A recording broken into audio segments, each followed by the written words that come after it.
سرد ہواؤں سے گھرا شمالی کینیڈا، برف سے ڈھکی خاموش زمین اور ایک ایسا راز جس نے تقریباً 1 صدی سے لوگوں کو حیران کر رکھا ہے۔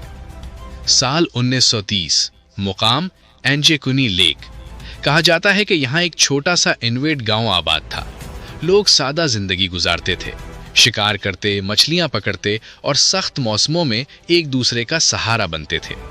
مگر پھر کچھ ایسا ہوا جس نے اس جگہ کو دنیا کے پراسرار ترین واقعات میں شامل کر دیا۔ کہانی کے مطابق ایک کینیڈین ٹریپر جو لبیل سخت سردی میں اس علاقے کی طرف بڑھ رہا تھا۔ وہ اس گاؤں سے واقف تھا اور پہلے بھی یہاں آ چکا تھا۔ عام طور پر یہاں پہنچتے ہی اسے دھوئیں کی ہلکی لکیر آسمان کی طرف اٹھتی دکھائی دیتی، کتوں کے بھونکنے کی آواز سنائی دیتی یا بچوں کی چہل پہل محسوس ہوتی۔ مگر اس دن ہر طرف غیر معمولی خاموشی تھی۔ برف پر اس کے قدموں کی آواز کے سوا کچھ سنائی نہیں دے رہا تھا۔ جب وہ گاؤں میں داخل ہوا تو اس کے قدم جیسے زمین سے چپک گئے۔ جھونپڑیاں موجود تھیں مگر دروازے آدھے کھلے۔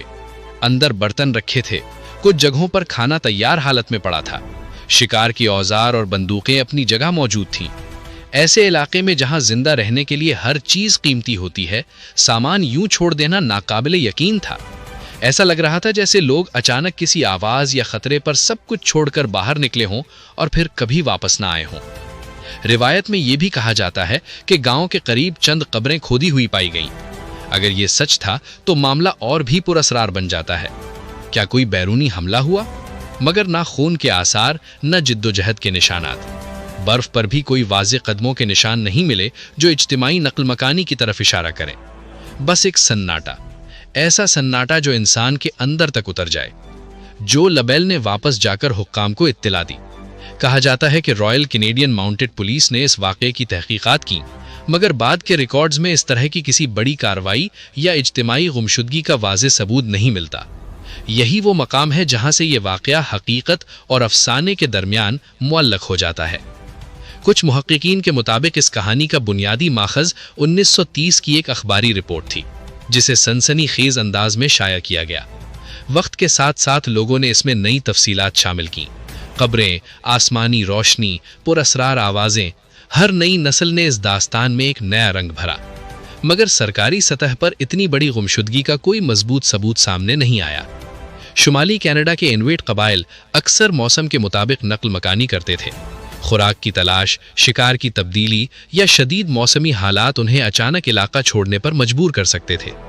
ممکن ہے کہ یہ گاؤں بھی کسی قدرتی مجبوری کے تحت خالی کیا گیا ہو۔ اگر ایسا تھا تو سامان کیوں چھوڑا گیا؟ شاید واپسی کا ارادہ ہو، شاید جلدی میں روانگی ہوئی ہو، یا شاید بعد میں آنے والوں نے کہانی کو ڈرامائی شکل دے دی ہو۔ مگر انسانی ذہن سادہ وضاحتوں سے مطمئن نہیں ہوتا۔ یہی وجہ ہے کہ کچھ لوگوں نے اس واقعے کو ماورائی طاقتوں سے جوڑا۔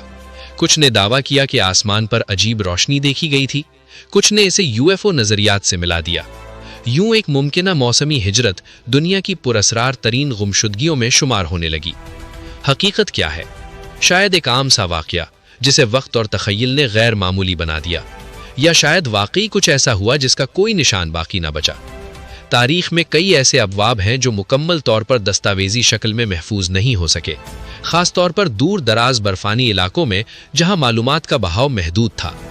آج بھی اینجیکنی لیک کا نام آتے ہی ذہن میں ایک سنسان گاؤں کا منظر ابھرتا ہے، ٹھنڈی ہوا، خالی جھونپڑیاں اور وہ سوال جو آج تک جواب کا منتظر ہے: کیا پورا گاؤں واقعی ایک رات میں غائب ہو گیا تھا، یا یہ محض انسانی تخیل کی طاقت ہے جس نے ایک سادہ واقعے کو لافانی راز میں بدل دیا؟ شاید سچ کبھی مکمل طور پر سامنے نہ آئے، مگر ایک بات طے ہے: راز ہمیشہ زندہ رہتے ہیں، خاص طور پر وہ راز جو برف میں دفن ہو جائیں۔